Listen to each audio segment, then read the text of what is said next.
డబ్బు, అనారోగ్యం, ఉద్యోగం, వ్యాపారం, అప్పులతో బాధపడుతున్నారా? మీకోసమే లాంచ్ యువర్ ఫ్యూచర్ ప్రోగ్రామ్. ఓం శ్రీ గురుభ్యో నమః. శ్రీ మహాగణాధిపతయ నమః. శ్రీమాత్రే నమః. కర్కటే పూర్వ ఫల్గుణ్యాం తులసీ కాననోద్భవాం పాండ్యే విశ్వంభరాం గోదాం వందే శ్రీరంగనాయకీ. నీళాతుంగస్తనగిరితటీ సుప్తముద్బోధ్య కృష్ణం పారార్జ్యం స్వం శృతిశతశిరసిద్ధమధ్యాపయంతి స్వచ్ఛిష్టాయాం స్రజినిగళితం యా బలాత్కృత్య భుంక్తే గోదా తస్యై నమ ఇదమిదం భూయ ఏవాస్తు భూయః. శ్రీ భూనీల సమేత గోదా రంగనాథ స్వామినే నమః. கூடாரை வெல்லும் சீர்கோவிந்தா உந்தன்னை பாடிப்பழை கொண்டு யாம் பெரு செம்மானம் நாடு புகழும் பரிசினால் நன்றாக சூடகமே தோள்வளையே தோடே செவிப்பூவே பாடகமே என்ற நைய பல்கலனும் யாமணிவோம் ஆடையுடுப்போம் அதன் பின்னே பால் சோழு மூடனை பெய்து முழங்கௌ வழிவார கூடி இருந்து குளிரிந்தேலோரெம்பாவாய். కూడారై వెల్లుం సీర్ గోవిందా, కూడని వారిని కూడా కూడగట్టుకునేటటువంటి చక్కని గుణ సంపదలు కలిగినటువంటి గోవిందుడా. కూడారై వెల్లుం సీర్ గోవింద. కూడనటువంటి వారు, కూడు అంటే పనికిరాను అని అర్థం కాదు. కూడని అంటే, కూడుట అంటే అందరూ కలుగుట. కొంతమందికి కలవడం ఇష్టం ఉండదు, సమీపించడం ఇష్టం ఉండదు, అనేక కారణాలు ఉంటాయి దానికి. వాళ్ళు చాలా గొప్పవాళ్ళమ్మ, భగవంతుడు ఎంతటి వాడు, ఆయన దగ్గరికి మనం వెళ్ళగలమా అని దూరంగా ఉండేవాళ్ళు. నేను ఇన్నిసార్లు పిలిచాను అయినా పలకలేదు అని కోపం తెచ్చుకునేవాళ్ళు గోపికల్లాగా. వీరు ప్రణయ కోపం, మిగిలిన వాళ్ళకి ప్రళయ కోపం. లేదా శత్రుత్వం, నాకు వారికి పడదు అని శత్రుత్వం ఉండి దగ్గరికి రాని వాళ్ళు.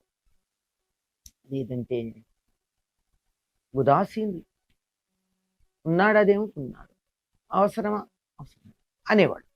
ఇలా 4 రకాలుగా భగవంతుడి దగ్గరికి రానటువంటి వాళ్ళు కొంతమంది ఉంటారు. భగవంతుడే కాదు, లోకంలో మనిషి దగ్గరికైనా మరొక చోటికైనా ఇట్లాంటి వాళ్ళందరినీ కూడా కూడగట్టగలిగినటువంటి వాడు. వాళ్ళని జయిస్తాడు. జయిస్తాడు అంటే చంపుతాడని కాదు.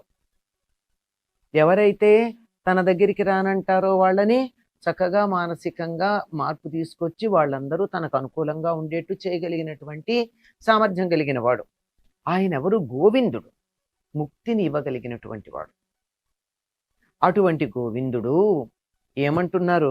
ఓ గోవిందా, నిన్ను కీర్తించి వ్రత సాధనమైన పర అనే వాయిద్యాన్ని పొందయి. నిన్ను కీర్తించాలి అంటే మాకేం కావాలి? ముందర ఇక్కడ మామూలుగా పొగుడుతున్నాం, నువ్వు ఇవ్వయ్యా, నువ్వు ఇస్తావయ్యా, మంచివాడివయ్యా, నీకు దయాగుణం ఉంది, అడిగిన వారికి కాదనకుండా ఇస్తావు, ఇలా మాటలంటే కదా ఇస్తారు. కనుక నిన్ను కీర్తించేసి నీ దగ్గరించి మా వ్రతానికి కావలసిన సాధన ఉంది, పర అనేటటువంటి వాయిద్యం, దాన్ని మేము పొందుతాం. అలా పొంది దానివల్ల నిన్ను కీర్తించి పర అనే వాయిద్యాన్ని పొందినప్పుడు మాకు చాలా గొప్ప సన్మానం జరుగుతుంది. ఊరికే ఏమీ ఆశించకుండా ఎవరు ఏది చేయరు కదండి. ప్రయోజనం అనుద్దిశ్య నమందోపి వర్తతే. ఒక ప్రయోజనాన్ని ఆశించకుండా ఒక తెలివి తక్కువ వాడు కూడా ఏ పని చేయడు. ఏ పనన్నా చేశాడంటే దానివల్ల ఏదో కాస్తన్నా ప్రయోజనం మనసులో కోరుకుని ఉంటాడు. కనుక అట్లా పొందాలనుకుని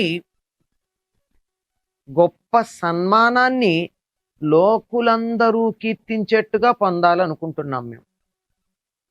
మేము నిన్ను కీర్తించి పర అనే వాయిద్యాన్ని పొందినప్పుడు మాకు సన్మానం జరుగుతుంది. ఆ సన్మానం జరిగేటప్పుడు లోకమంతా మమ్మల్ని కీర్తిస్తూ ఉంటుంది. అది చాలా అపురూపమైనటువంటి సన్మానం. ఆ సన్మానానికి మాకేం కావాలి? చేతులకి కంకణాలు కావాలి, గాజులు కావాలి. చేతి నిండా ఇప్పుడు లేవా? కొత్తవి కావాలి. పండగన్నా, వేడుకన్నా, సంబరమన్నా, సన్మానమన్నా ఉన్నవాటికన్నా అధికమైనటువంటివి ఏదైనా పొందితేనే కదా మాకు చేతులకు గాజులు కావాలి, రకరకాల ఆభరణాలు కావాలి, చేతులకి దండకడియాలు కావాలి. బాహువులకి ఇక్కడ పెట్టుకుంటారు దండ అంటే ఇది కదా ఈ ప్రాంతం. కంకణాలు ఇక్కడ ధరిస్తారు, దండకడియాలు ఇక్కడ పెట్టుకుంటారు.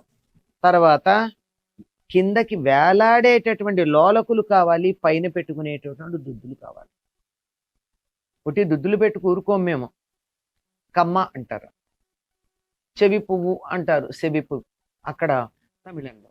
కనుక ఇక్కడ పైన పువ్వులాగా ఉండి కిందకి లోలకు వేలాడుతూ ఉంటుంది.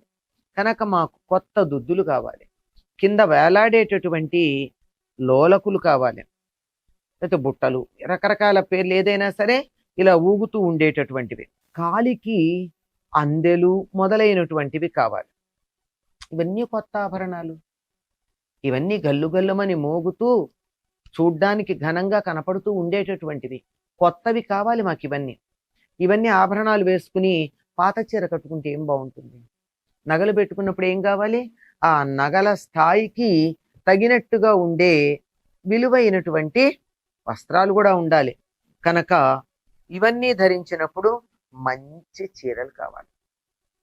అంటే ఒక వేడుక చేసుకుంటే, ఓ పెళ్ళో ఏదో జరుగుతూ ఉంటే ఎట్లా ఉంటాయో, ఉన్నంతలో ఎప్పుడో కొనిపెట్టిన పాత పట్టు చీర కట్టుకుంటారు మామూలుగా.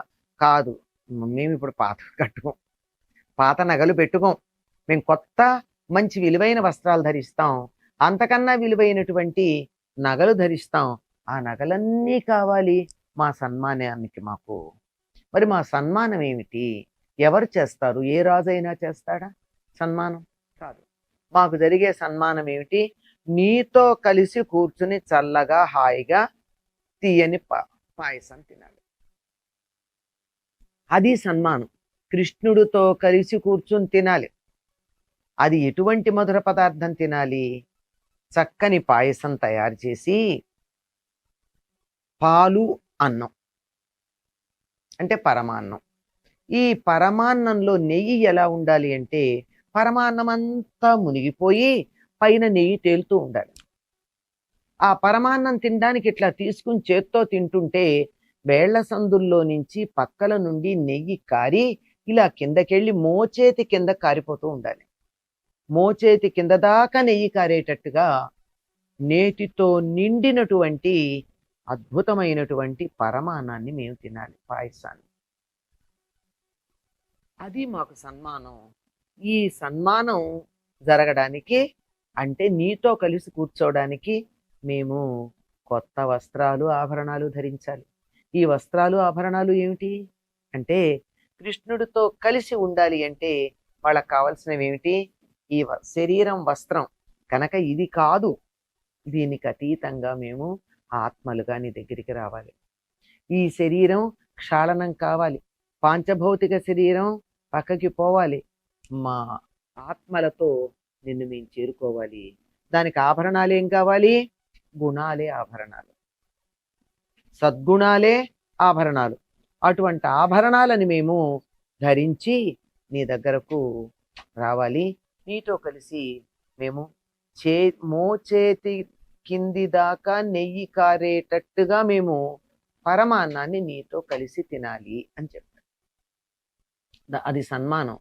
ఆ సన్మానానికి వీళ్ళు తయారయ్యే విధానం ఇవన్నీ మాకు కావాలని చెప్పడం. ఈ పాసురానికి చాలా ప్రత్యేకత ఉందండి. ఇది 27వ రోజు కూడారయ్యని ఉత్సవం చేస్తారు, ధనుర్మాస ఉత్సవం చేసేటటువంటి వాళ్ళు. ఇప్పటిదాకా పాలతో చేసిన పరమాన్నాన్ని వాడరు.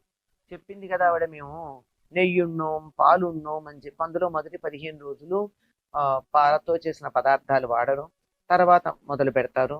ఈ రోజు మాత్రం తప్పనిసరిగా ఎక్కువ నెయ్యి వేసి పరమాన్నం వండి స్వామివారికి నివేదన చేస్తూ, ఆ చేసేటప్పుడు నీతో కలిసి తినాలి అని చెప్పి గోదాదేవి అంది.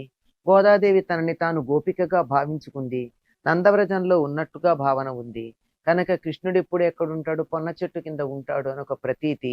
కనుక పొన్న ఆకుల్లో ఈ పరమాన్నాన్ని పెట్టుకుని తినడం అన్నది ఈ ధనుర్మాస వ్రతం చేసేటటువంటి వారు తప్పనిసరిగా ఈ 27వ రోజు చేస్తూ ఉంటారు. దీన్ని కూడారై ఉత్సవం అంటారు. ఈ విధమైనటువంటి పరమాన్నాన్ని నివేదన చేయకుండానే గోదాదేవి రంగనాథుల్లో లీనమైపోవడం జరిగింది. అందువల్ల గోదాదేవిని తన సోదరిగా భావించుకున్నటువంటి భగవద్ రామానుజులు చెల్లెలి కోరికని, అక్కగారు అనుకుందాం పెద్దది కదా, సోదరి యొక్క కోరికని తీర్చటానికి గంగాళాల కొద్దీ ఆవు నెయ్యి తేలుతూ ఉండేటట్టుగా పరమాన్నం చేసి నివేదన చేసి గోదాదేవి కోరిక తీర్చారు అని చెప్పి ఒక ప్రతీతి. ఈ కూడారైకి అంతటి ప్రాశస్త్యం ఉందండి. ఆనాడు తినేటటువంటి పరమాన్నానికి అంతటి ప్రసిద్ధి ఉంది. స్వచ్చిష్టమాలికా బంధ గంధబంధురజిష్ణవే విష్ణు చిత్తతనూజాయై గోదాయై నిత్యమంగళం. స్వస్తి.